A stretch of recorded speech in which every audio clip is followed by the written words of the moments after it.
Pat, first of all, congratulations, a brilliant series for you guys. As a team, how much does this win mean to you? And as a captain, do you feel you have completed cricket now?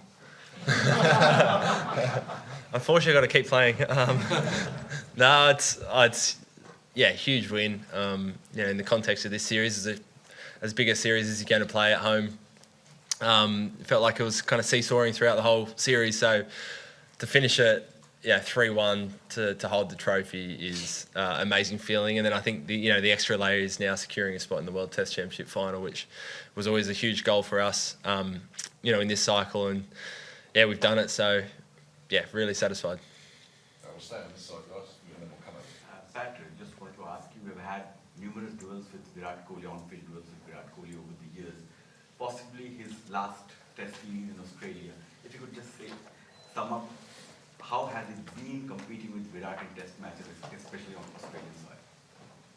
It's always been a wonderful contest. It's always, I think more than just the runs that he brings to the game, there's always a bit of added theatre, which is sometimes good. Sometimes it can roll you off as an opposition, which I'm sure is part of his plans. So it's if we don't get another chance, it's going to be a shame. I've always really enjoyed playing with him. He's been one of the star batters for the last decade or so. So, if you get his wicket, it goes a long way to winning a game. So, it'd be sad if it's his last series. But I always enjoyed playing against him. The last time Australia won a series from 1-0 down was the 97 Ashes. Can you sort of say from experience how hard it's been to win this series from 1-0 down? How challenging that was? I think being a 5 Test match series it helps, but as you saw with the Gabbies, do start thinking anything can happen, and then MCG goes down the last hour. You do feel like you might play really well and not have a series win to show for it. I think as well when you start a series behind, a lot of things get questions. Things fairly and unfairly.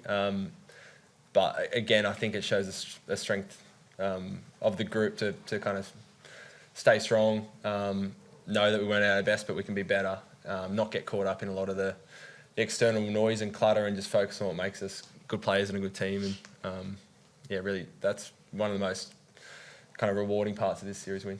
And just one on the fact that you've now got 4 trophies in Test cricket, and I think Australia had that since 2008. Just how significant that is, and I guess also being able to do it, I suppose, the right way, obviously since 2018. I mean, I didn't know that. We'd won kind of everything until half an hour ago. But I mean, that's always the aim. So, one of the things I love most about Test cricket is it challenges you in so many different ways. You need more than just 11 players. You need an amazing squad. You need amazing support staff to be able to win everywhere in the world. And I think that's what we've been able to do. Some amazing series in England, won the World Test Championship in England, but also some of those subcontinent tours, throughout the years. So I think that consistency over a few years to do that with a very similar squad has been, massive.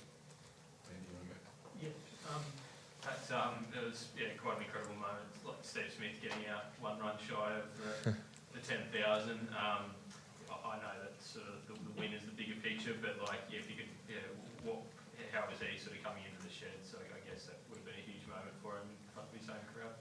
Yeah, the nervous 9990s. I think he was, wanting to win the game. I was kind of hiding at the front, so I didn't see too much, but I think we all knew kind of what we're playing for and how big it was. So I dare say more so the moment of, wanting to be that match winner, being there at the end and not getting the opportunity, probably more so than the personal milestone. It would have been nice for him to get it at the SCG. I'm coming over this way, guys, so I'll do it. Pat, you touched on, you thought there were things that were fairly questioned and unfairly questioned. Are you able to elaborate on what you think some of the fair and unfair things that were questioned after the first test were? Yeah, I think, preparation, I was really happy with our preparation going to the first test. I think, if you don't play well, that gets questioned, but if you do play well, people just forget about that. I think, team unity, we were, always, well, for the most part, we're always really good. This summer we've been awesome. The group's been really tight and very honest, and knew that we weren't at our best. So, a couple of those things that play out inevitably when you lose, that happens. But again, I think, things like if we weren't at our best, that's fair. But as I said, before, I think overcoming that and staying strong is easier, said than done. Pat Webster goes from being on the fringes throughout the whole series and gets it going in the final test. What do you make of his contribution in this test? And hitting the winning runs too, what was that like in the moments after you guys agreed him? Yeah, Bo was huge this test. I think he's one of those quintessential all-rounders where you feel like they're going to contribute in every facet of the game. That's what he does for Tasmania. I'm here. And he proved that, this test match, really important overs, thought he bowled beautifully, some great catches, and 2 really important knocks. So he just feels like he always is involved with the game. He couldn't have had a better debut. I think he was right beside Scotty as player of the match. Pat, congratulations. Pat, just want to ask that, can you just tell us that what happened after that Perth test? What changed? Because off the field there were a lot of things written about you, your team, the form of the players, Manas, everyone. There were a lot of questions about off-field and on-field things. What happened? Because after that you guys were always ahead. We know Brisbane, where Brisbane was going if it was a full game. So can you talk us through that what happened after Perth? I think more importantly, it's what you don't change. Of course, after a loss like that, you reassess where you're at. But we were really happy with how most of the guys were going. Thought we had a bad week, but thought our game plans, methods, selection, all that was pretty much where we wanted it to be. But maybe our execution was a little bit off. So, as you said, each individual kind of had a few things to work on. Martis worked so hard and wanted to change the way he wanted to approach the game. For us bowlers, maybe a little bit execution as well as maybe some slight bowling changes once you've had a look at the opposition. But, I think you can very easily panic in those situations, change a lot. I think it's more important to realise we're still number 1 in the world. We're a very good team. Stay strong. Last one on the left. Playing in front of massive crowds in Adelaide and then record crowds in Melbourne and here in Sydney, how does it feel coming off the win, doing that for Australia in front of so many people? It's so much fun. I think, first of all, we all grew up watching Test cricket, loving it. So to be right there in the mix, you wouldn't want to be anywhere else in the world for these couple of months. Just wherever we went around the country, it was so well supported. Felt like everyone was talking about it. And yeah, just so much fun. Last week in Melbourne, I've never seen anything like it. And then it was much the same here in Sydney. People seeing hundreds of metres of people lining up at 7 o'clock in the morning to get in for day one. It's really special. It's such a special sport that we get to play, and it just seems like every year it gets better and better. Finish that one in the last one on the left. Pat's, Right. thanks, Cole. Pat, Andy McDonald sort of said last night that he was disappointed with the way that the Indian players sort of got around in Centre Cross's face after day one. The Indian coaches sort of just come in now and said that that it's soft to think that was the wrong thing to have done.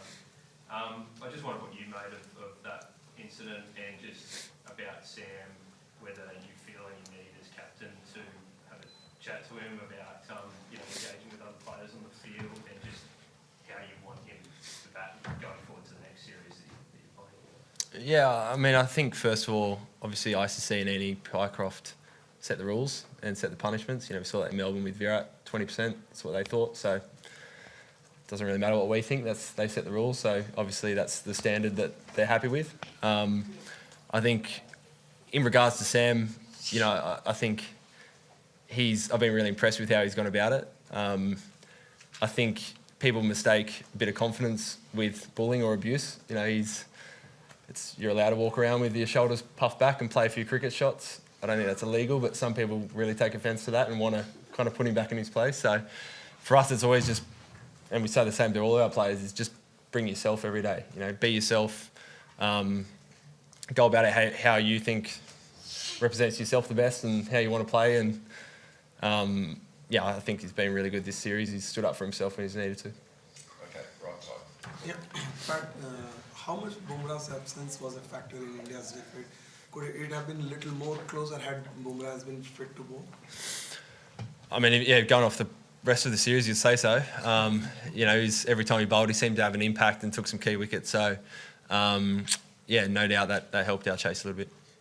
Thanks. Pat here.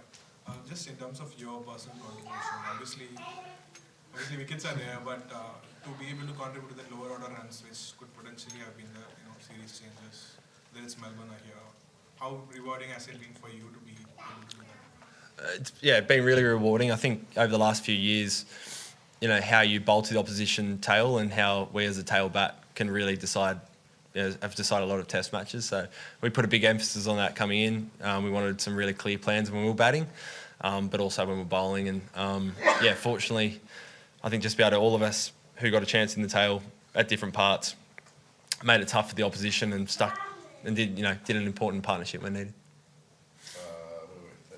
I'll work my way up, my guys, so I'll get to you. Pat, well done on the win. A lot has happened in the series in the opposite dressing room. You were surprised when Ashwin called it a day, and now this test, Rohit didn't turn up. He said that he's opting out of the game. A lot of damage you have inflicted to the opposition dressing room. So what is your group's assessment of what's happening there? And were you surprised that Rohit didn't walk out for the toss? I think you're always surprised, when the captain kind of doesn't play. And, same with Ashwin retiring. But honestly, it doesn't really affect us at all. You just turn up and you see who's going to be on the team sheet and you play whoever 11, they put out there. So, honestly, it's been very little conversation in our change room about what's going on there. Pat, congratulations. We can see and hear a little bit, what a family unit this is. What does it mean to be able to share a win like this with your family and for the whole squad too? And I guess further to that as well, do you know what your Sri Lanka tour looks like, or if you're able to go across? Yeah, it's such a special time of the year. It starts with Melbourne, Christmas Day, and having all the families there on the MCG and being there for the Boxing Day test, and then we all come up to Sydney as a group. So I think it feels like, I don't know, there's so many kids running around at the moment. It's chaos, but it's great fun around the hotel. All the partners, get on really well, and they have a lot of fun together as well. So, they do sacrifice a lot. We travel in a busy year, can be close to 300 days on the road. So the family's very much part of what we do and sacrifice a lot. So sharing moments like today with them makes it extra special. In terms of Sri Lanka, we'll wait and see. Becky's hanging on at the moment, so we'll play it by ear. But I think, most likely I might struggle to get over there. You just be on. After Sri Lanka, you've got the World Test Championship final as well. How significant is it for you, having the chance to defend the Mace and taking on South Africa in June at Lords? It's huge for us. We talk about the World Test Championship a lot. It's a trophy we're really proud to hold, so we want to go back and defend it.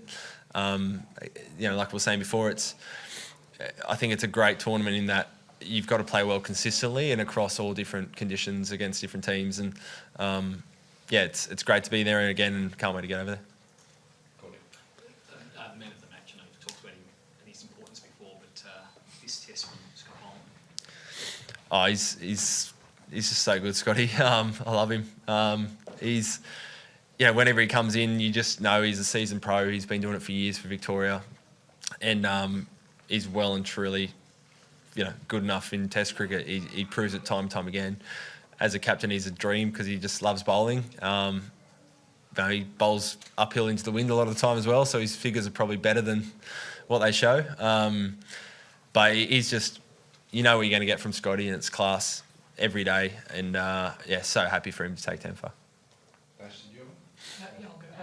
talked about Bo before, but we don't quite know when Cam's going to be back in the fold. But can you see a team where him and Bo feature in the same side? I mean, you've had Mitch and Cam various times. Can you see it working again? Yeah, of course. When you kind of build the package together, it's you think if they're in the best kind of 6 batters, but also they can contribute a little bit with the ball. Both amazing kind of gully, second, third slip fielders as well. Absolutely. So, just because he's an all-rounder doesn't mean that we can't have 2 of them. Pat, funny what your thoughts on the pitch were, and were you slightly conflicted looking at it as a fast bowler and also as a captain too, 3-1 up in the series, only needing a draw? It's very different to any other SCG pitch I've seen. Had a lot of bounce and obviously a lot of grass and seed movement.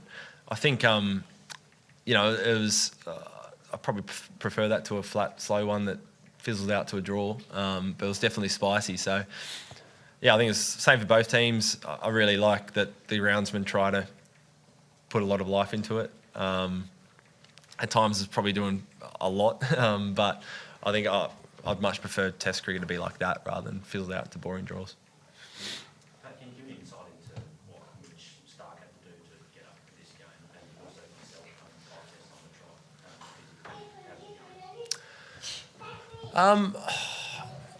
trot? You know, nothing different really in terms of getting up for it. You just rest up and you know it's going to be hard work.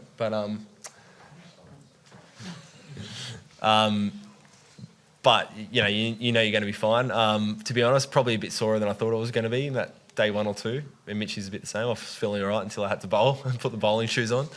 But you know, again, I had a really good lead into the summer, so I actually felt like for the first 4 tests, I was as fresh as I've ever been for Test cricket. And this one, yeah, after I bowled, was a bit sorer than normal, but just tired. You know, nothing to be worried about. So one last push and it's fine. For you, and that's the WTC final, of course. But as a captain, you won nearly everything. So what's your motivation going to be going forward? You see yourself as a responsibility to have some kind of a succession at some point? And how does it feel to have a talk in the press conference? It's such as, what do you think? What I see. Yeah, I think, I mean, first of all, I just absolutely love what I do. So, I mean, that's probably the biggest driver in wanting to play Test cricket and work with this team and, you know, support staff. And I absolutely love everything about it. It's so much fun. So, you know, if I can keep doing it for a little while, even better. I think, sorry, what was the second part of that? Succession. Yeah, you know, you always talk about it. Absolutely. We've got obviously 2 vice captains in the team. We've had 3 debutants this series. You're always balancing between kind of the here and now, but also you've got a bit of an eye to the future. So they're conversations that we always have. I don't think there's any point in doing things just for the sake of it.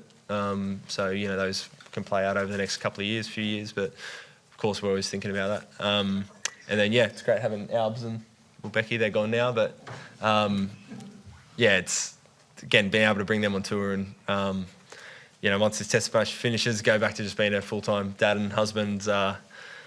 Yeah, you know, even a better job than being a Test captain. Love it, so feel very lucky. Right.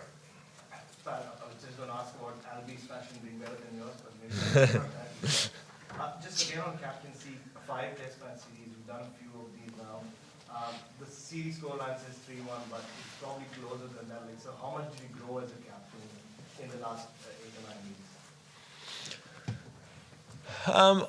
I don't know about the last 8 or 9 weeks. I think, you know, you definitely draw experience from past Ashes series or big series. I think, you know, probably one of the most important things is managing your resources throughout a 5 Test match series. So that's managing your bowlers' workload, but also your energy. You know, making sure you're not kind of riding the waves too much and have a really strong process and try to stick to that for the 5 Test matches. I think, you know, over this course of series, you got to look at their opposition. So maybe your plans change a little bit. You get a bit of a feel of the kind of the tempo, and you try and maybe tweak that. Yeah, I'd say they're probably the things I think about most over the course of a 5 match series. Just wasn't quiet. There's been a lot of talk about him this summer and his returns. What do you make of him today? Like, did it sort of show his value and work for the team, the way he's able to hold that chase together when wickets are falling around him? Sort of, how much longer do you see him playing Test cricket for Australia? Yeah, I felt very comfortable when he was out there batting. He looked so assured. I think, you know, Aussies, you know, we said it with Nathan McSweeney as well. It's literally doesn't get any harder than opening the batting on these pitches against, you know, a quality bowling attack. It's the hardest job in cricket, and I thought he looked really good at times. Sometimes he got some really good balls. I think, you know, he looks like he's batting as well as, you know, any other time. So probably overall didn't get the runs he would have liked, but you get innings like today where he just shows his maturity and experience is so valuable. So, yeah, who knows? You know, I know he always says age is just a number. So, took some good catches in the field as well. Still moving all right. So, yeah, no end date from our end. See, as long as he's still scoring some runs. Great. Thanks, everyone. Thanks, mate. Thank you. Ta.